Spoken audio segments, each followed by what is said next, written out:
सभी भक्तों को राधे राधे। श्रद्धा मार्ग चैनल पर आपका एक बार फिर से स्वागत है। तो आज हम एक बहुत ही महत्वपूर्ण विषय पर आपके समक्ष प्रस्तुत होने जा रहे हैं। भागवत कथा श्रीमद् भागवत महापुराण की कुछ महत्वपूर्ण बातें हम आपके समक्ष प्रस्तुत करना चाहते हैं। जी हाँ, देखिए, अगर हम अपने जीवन में और कुछ नहीं कर पाते हैं, दिनचर्या इतनी व्यस्त होती चली आ रही है कि हम कुछ भगवान का नाम स्मरण करना तो बहुत दूर की बात, मंदिर में बैठना तो बहुत दूर की बात, सारा दिन काम में कब दिन व्यतीत हो जाता है कि हमें पता ही नहीं चलता है। तो भक्तों, मैं आप सभी से ये कहना चाहूँगी दर्शकों कि यदि आप कुछ नहीं कर पाते हैं तो कम से कम आप एक बार या दिन में जितनी बार आप लेना चाहें मन ही मन में हरि शरणम नाम का उच्चारण कर सकते हैं। जी हाँ, हरि शरणम कहने मात्र से हम अपने आप को हरि के चरणों में अपने आप को सौंप देते हैं। जिस प्रकार भगवान हमारे प्रति दया करुणा का भाव रखते हैं, उसी प्रकार हमें भी भगवान के प्रति दया करुणा रखनी चाहिए, इंसानों के प्रति भी रखनी चाहिए। तो हरि शरणम कहने से प्रभु हमने अपने आप को आपके चरणों में समर्पित कर दिया है।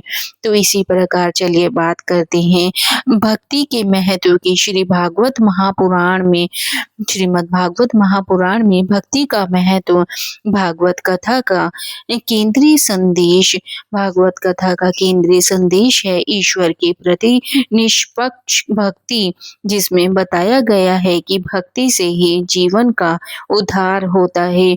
श्री कृष्णा का चरित्र, भगवान श्री कृष्णा के बाल लीला, माखन चोरी, रास लीला, गीता का ज्ञान, सब कुछ इसमें मिलता है। श्री भागवत कथा महापुराण में कृष्णा को प्रेम, करुणा और नीति का प्रतीक बताया गया है।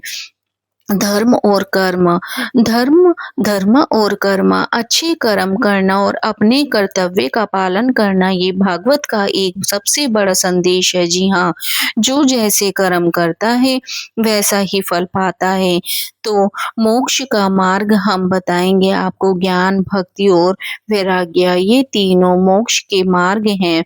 लेकिन भागवत में भक्ति को सबसे सरल और श्रेष्ठ माना गया है। जी हाँ, भागवत में भक्ति को सबसे सरल और श्रेष्ठ माना गया है। अहंकार का त्याग करना चाहिए हमें। राजा हो या साधु, जो अहंकार करता है उसका पतन होता है। जैसे हिरण्यकश्यप और कंस की कथाएं हैं इस श्रीमद् भागवत महापुराण में। प्रेम और करुणा, सभी जीवों के प्रति दया भाव रखना, प्रेम और क्षमा रखना ही सच्चा धर्म है। ये भागवत का गहरा संदेश है। तो इसी तरह से हमें छोटी छोटी बातों का विशेष महत्व ध्यान रखना चाहिए।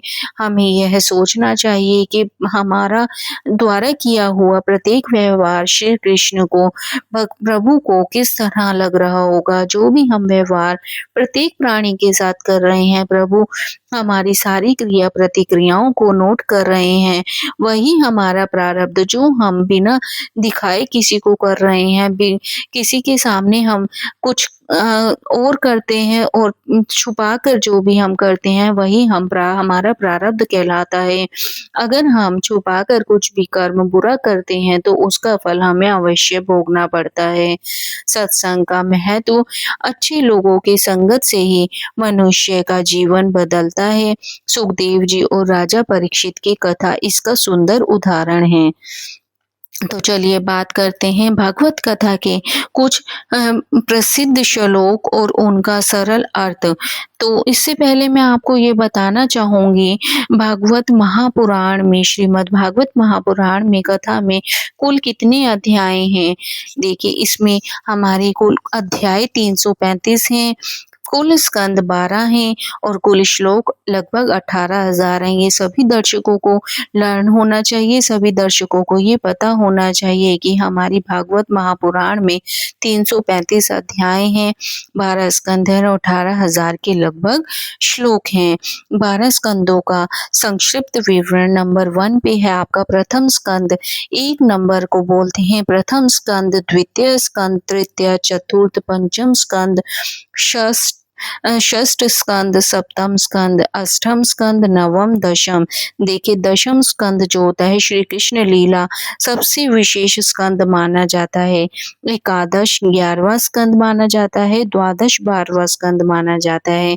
इसी प्रकार प्रभु की लीलाओं का वर्णन इस भागवत महापुराण में किया गया है। तो आप श्रीमद् भागवत महापुराण का कहीं किसी गुरु जी के द्वारा सुना गया प्रवचन या कोई भी गुरुजी आपको या कहीं भी टीवी पर आजकल बहुत से साधन बन गए हैं जिनके माध्यम से आप श्रीमद् भागवत महापुराण का श्रवण कर सकते हैं, इसका आनंद ले सकते हैं। अनुसरण करने के लिए दर्शकों मैं आपको बता दूं, श्री कृष्ण की लीलाओं का आपको अनुसरण नहीं करना है, सिर्फ श्रवण करना है। अगर आप सचमुच श्रवण करना अनुसरण करना चाहते हैं तो श्री राम की लीलाओं का अनुसरण कर सकते हैं।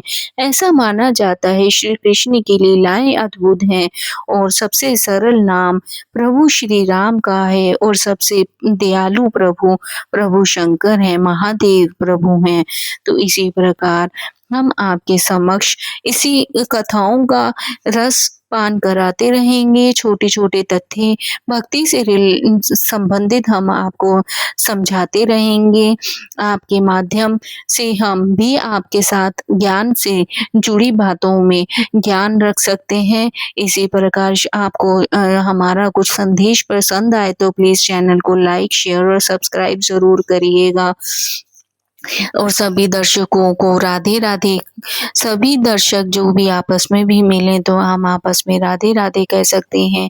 हरि शरण नाम का उच्चारण रोज करिएगा, इससे आपको एक अद्भुत आनंद की प्राप्ति होगी। जय श्री राम, राधे राधे।